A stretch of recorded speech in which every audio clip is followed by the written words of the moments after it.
Agora que você já sabe fazer o exame físico geral e o exame cardiovascular, vamos aprender a semiotécnica do exame físico do sistema respiratório. Você já aprendeu o ambiente com temperatura agradável, boa iluminação e privacidade durante o exame são fatores importantes. Durante o exame do sistema respiratório, o paciente deve permanecer sentado. Desta forma, para o exame do tórax anterior, o paciente senta-se na maca com as pernas pendentes, com o examinador à frente, à sua direita. Já para o exame do tórax posterior, o paciente também permanece sentado com as pernas pendentes, mas de costa para o examinador, que fica à sua esquerda. Lembre-se de que o paciente deve estar sem camisa, com o tórax despido. O exame do sistema respiratório compreende a inspeção, a palpação, a percussão e a ausculta do tórax. Vamos iniciar pela inspeção do tórax. Você já aprendeu que se deve dar atenção às lesões elementares da pele durante a inspeção.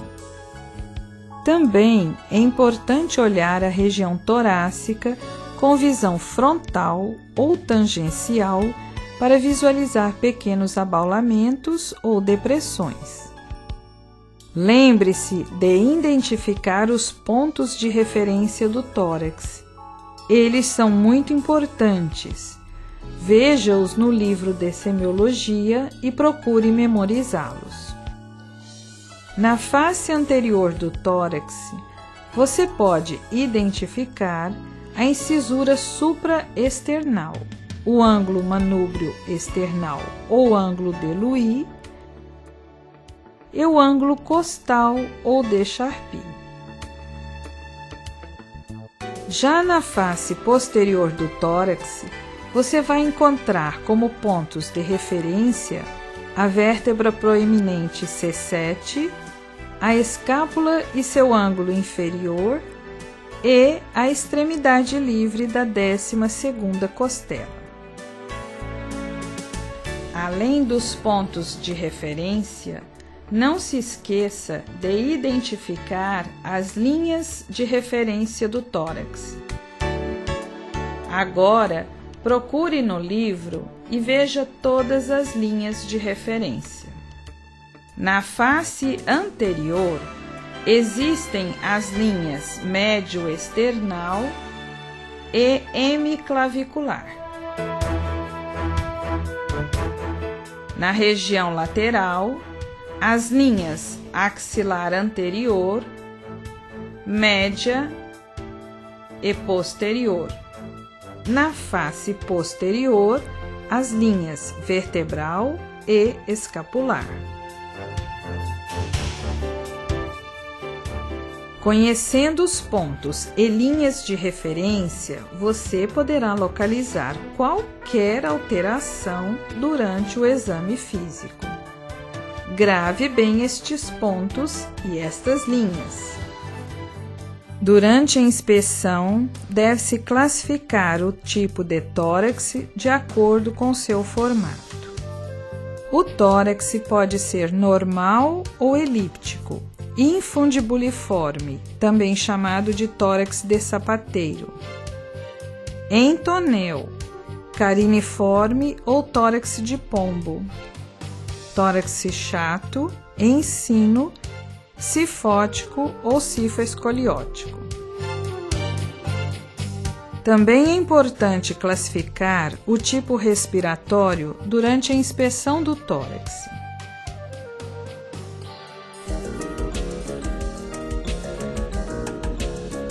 Diz-se que a respiração é torácica ou costal quando é caracterizada pela movimentação predominante da caixa torácica.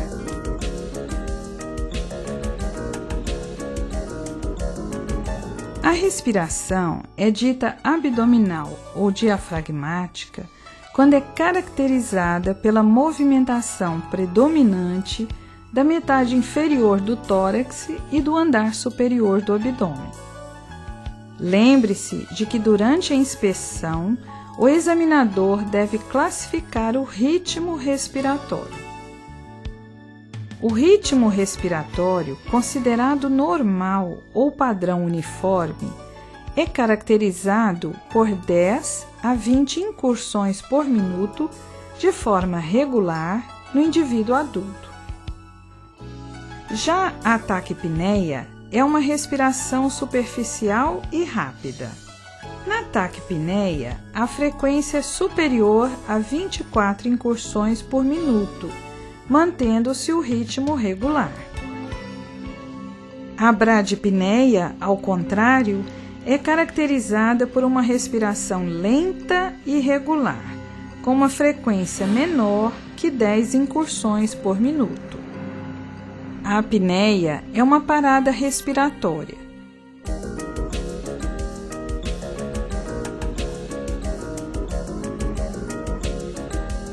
A respiração de Cheyne-Stokes caracteriza-se por uma fase de apneia, seguida de incursões inspiratórias cada vez mais profundas, até atingir um ponto máximo para depois decrescer até uma nova pausa.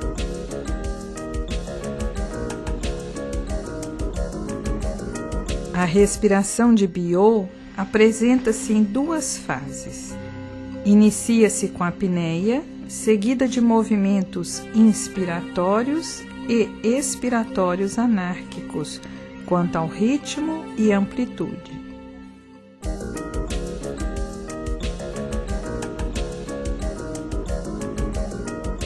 Já a respiração de Kussmaul caracteriza-se por inspirações profundas, seguidas de pausas e expirações curtas.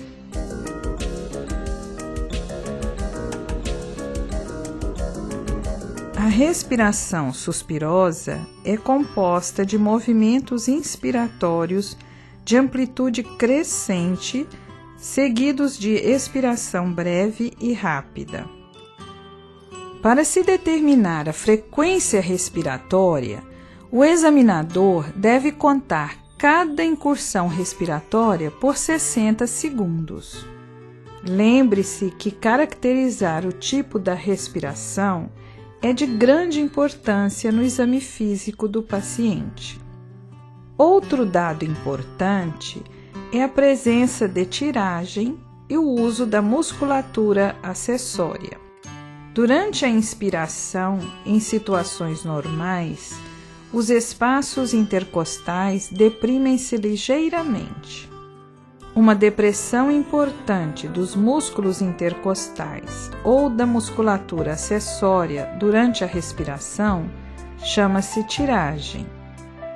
A tiragem é mais visível na parte lateral do tórax e resulta do aumento da pressão negativa durante a inspiração. Agora, preste bem atenção. A tiragem pode ser supraclavicular, infraclavicular, intercostal ou epigástrica. Observe também se o paciente está usando a musculatura acessória, como, por exemplo, os músculos escaleno, trapézio e esternocleidomastoideo. Agora você vai aprender a palpação do tórax.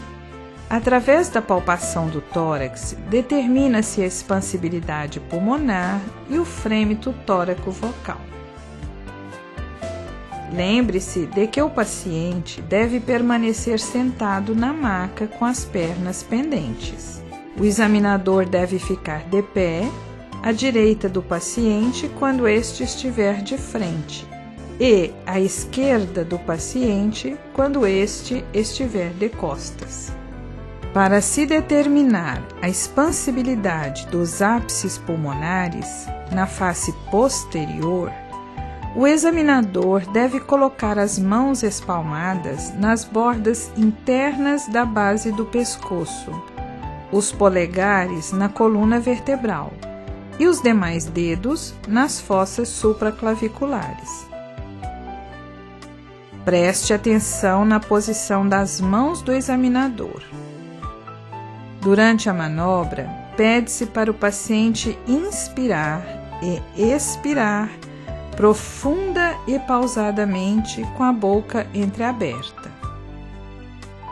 Para se determinar a expansibilidade dos ápices pulmonares na face anterior, o médico deve colocar as mãos espalmadas nas bordas internas da base do pescoço, polegares no ângulo manúbrio-external e os demais dedos no dorso. Não se esqueça de solicitar ao paciente para inspirar e expirar profunda e pausadamente com a boca entreaberta. Para se determinar a expansibilidade das bases pulmonares na face posterior, o médico deve colocar as mãos espalmadas no tórax do paciente, ficando os polegares nas linhas paravertebrais e os demais dedos recobrindo os últimos arcos costais. Para se determinar a expansibilidade das bases pulmonares na face anterior, o examinador coloca novamente as mãos espalmadas no tórax do paciente, desta vez com os polegares no ângulo costal e os demais dedos recobrindo os últimos arcos costais. O frêmito tóraco-vocal corresponde às vibrações das cordas vocais transmitidas à parede torácica e pode ser palpado pelo examinador. Para se produzir as vibrações das cordas vocais, o examinador deve solicitar ao paciente que diga 33. 33. 33. Para se palpar o frêmito tóraco-vocal na face anterior, o médico deve colocar a mão direita espalmada sobre a superfície do tórax, comparando a intensidade das vibrações em regiões homólogas, direita e esquerda, de cima para baixo. Para se determinar o frêmito tóraco-vocal na face posterior, o examinador coloca a mão direita espalmada sobre a superfície do tórax, comparando a intensidade das vibrações em regiões homólogas, direita e esquerda, de cima para baixo. Lembre-se, durante as manobras, deve-se pedir ao paciente que diga 33. 33. 33. Preste atenção. A melhor percepção do frêmito tóraco-vocal ocorre quando se coloca a face palmar do segundo, terceiro e quarto quirodáctilos sobre a parede torácica. Após a realização da inspeção e da palpação, o examinador faz a percussão dígito-digital. Esta deve ser feita na face posterior do tórax. A percussão deve ser executada separadamente em cada hemitórax, de cima para baixo. Posteriormente, deve-se fazer a percussão comparativa e simétrica nos dois hemitóraxes. Durante a percussão do tórax de uma pessoa normal, será ouvido o som claro pulmonar. Agora, vamos terminar o exame com a realização da ausculta do tórax. A ausculta é o método semiológico básico do exame físico dos pulmões. Nunca é demais lembrar que o médico deve utilizar o estetoscópio em ambiente silencioso. Como já foi falado, o paciente deverá permanecer sentado. O médico à direita para examinar o tórax anterior e à esquerda para examinar o tórax posterior. Também durante a ausculta, o examinador deve solicitar ao paciente que respire profunda e pausadamente com a boca entreaberta. A ausculta das regiões do tórax deve ser feita de cima para baixo e de forma simétrica, comparando os dois hemitóraxes. O examinador deverá sempre separar a inspiração da expiração. Pede-se ao paciente para tossir durante a ausculta. Este procedimento serve para separar os ruídos permanentes dos eventuais. Agora, devemos reconhecer os sons pleuropulmonares normais. São eles: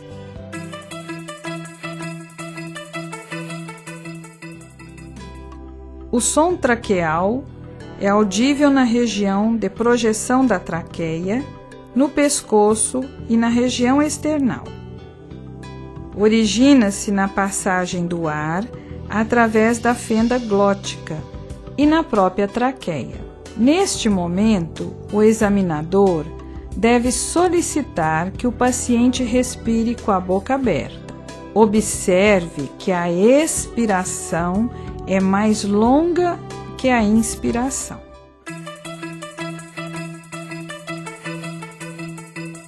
A respiração brônquica é audível na área de projeção dos brônquios de maior calibre, ou seja, na face anterior do tórax, nas proximidades do externo. Assemelha-se ao som traqueal. Alguns autores a consideram som traqueal. Devemos observar que a expiração também é mais longa que a inspiração.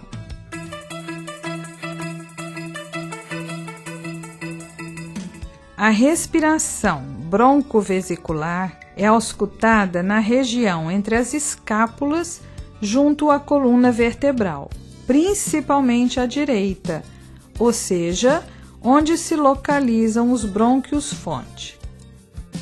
Neste caso, observamos que o tempo da expiração se iguala à inspiração.